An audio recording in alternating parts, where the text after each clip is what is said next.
For years, a friendly man dressed as Pogo the Clown and made kids laugh at birthday parties in Chicago.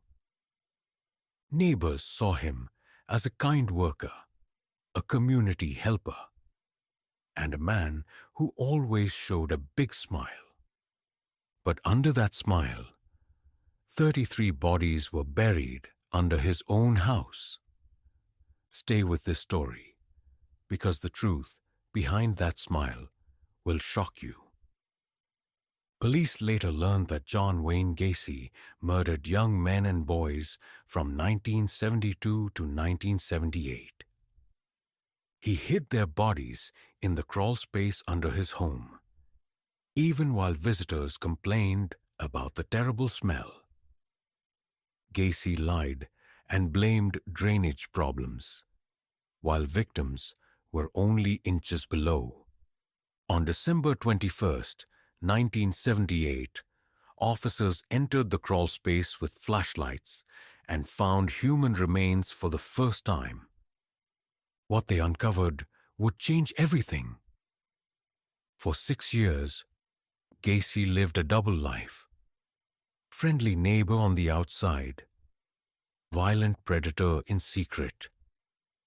One missing teen finally led police to the truth and broke Gacy's walls of lies.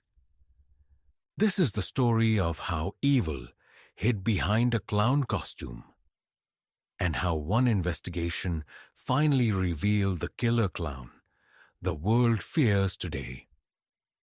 John Wayne Gacy was born in Chicago in 1942, and he worked hard to look like a good neighbor. He ran a small construction business and helped with community events all year. He also dressed as Pogo the Clown and made kids laugh at parties and fundraisers. People trusted him because he always looked friendly and helpful. But under that friendly smile, Gacy was hiding a dark secret. From 1972 to 1978, he brought young men and boys to his house and killed them. He then hid many of them in the crawl space right under his home. But cracks in his story started to appear. Visitors began noticing a strange smell inside his house. And Gacy always had a reason ready. Visitors who came to Gacy's house often noticed a bad smell in the rooms. Gacy always blamed the crawl space, saying it was just moisture or a sewer issue. He acted calm every time, even when the smell made people step back or leave early. But Gacy never let anyone check the crawl space, and he never made real repairs. He knew exactly what was causing the smell, and no plumber could fix it. The odor was coming from the bodies he had buried beneath his home. But while he hid the smell, something bigger was happening in Chicago. Young men were starting to disappear, and the missing cases were adding up fast. The pattern was getting too clear to ignore. Young boys and teenage boys began to disappear in Chicago during the 1970s. Some vanished on the way home from work. Some vanished while walking outside. Some vanished after meeting a friendly man who offered them a ride. Families reported missing sons, filed reports, and begged police for help. Most cases went cold because police did not see the hidden pattern. The boys were all being taken by the same man, a suburban contractor named John Wayne Gacy. Between 1972 and 1978, he murdered 33 young victims. He chose victims who were young, trusting, or vulnerable. Boys who might not get fast police attention. But his pattern could not stay hidden forever. Because on December 11th, 1978, Gacy chose the wrong victim. A boy whose mother was waiting for him to come home. December 11th, 1978. 15-year-old Robert Beast told his mother he would talk to a contractor about a small job. He said the contractor's name was John Wayne Gacy. Robert walked out of the store and promised he would be back soon. He never came home. His family knew something was wrong the moment he didn't return. They reported him missing right away, and they gave police the suspect's name on the same night. Police started looking into Gacy within hours of the report. They quickly found his 1968 conviction for assaulting a teenage boy in Iowa. This changed everything because it gave officers a real reason to focus hard on Gacy. But now, the mask started to slip as investigators closed in. Police began surveillance, watching how he acted and who he talked to. But every day of surveillance pulled officers closer to the truth hiding under his house. Police put John Wayne Gacy under 24-hour surveillance right after Robert Beast disappeared. Detectives followed him everywhere he went. Instead of avoiding them, Gacy tried to act friendly. He invited officers to restaurants, bought them food, and tried to joke with them. Detectives said he was charming on the surface but strange underneath, switching between smiles and sudden bursts of stress. The surveillance lasted from December 11th to December 21st, 1978. And while Gacy was busy putting on a friendly act, investigators were putting together the truth behind him. On December 21st, they were finally ready to act, with a warrant that would end the performance for good. December 21st, 1978, police entered Gacy's house with a legal search warrant. Officers moved room to room, checking every corner. The same strong smell many visitors had noticed pushed them toward the crawlspace. Detectives pulled up the door and aimed their flashlights inside. It was dark, tight, and filled with cold dirt. What they found instead shocked everyone on the team.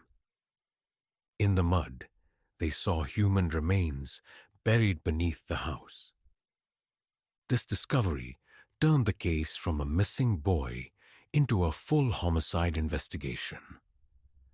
Everything changed in seconds.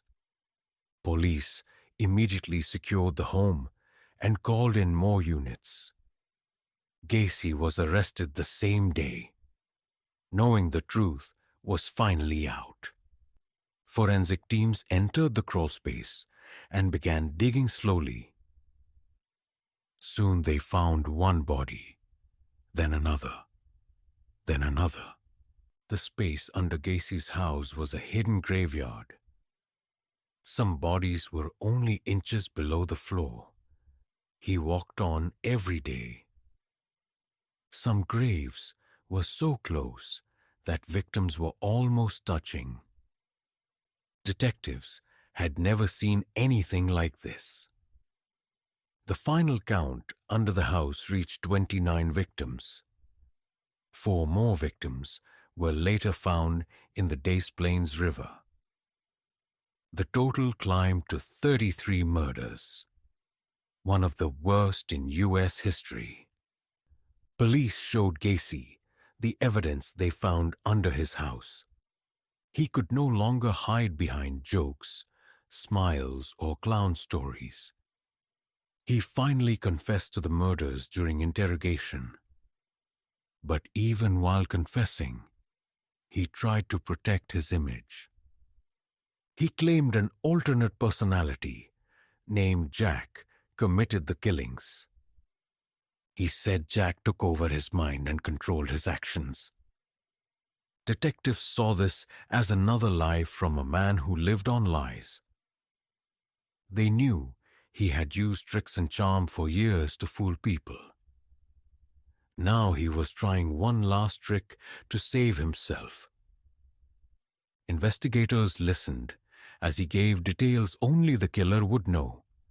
He described victims, burial spots, and how he dragged bodies into the crawl space. His memory was clear, and it destroyed his own story. The Jack persona fell apart the moment facts didn't match. The courts later rejected his insanity defense completely. Gacy wasn't confused or controlled. He was calculated, aware, and responsible for every crime. And now, the legal system was ready to tear away the last mask he had left.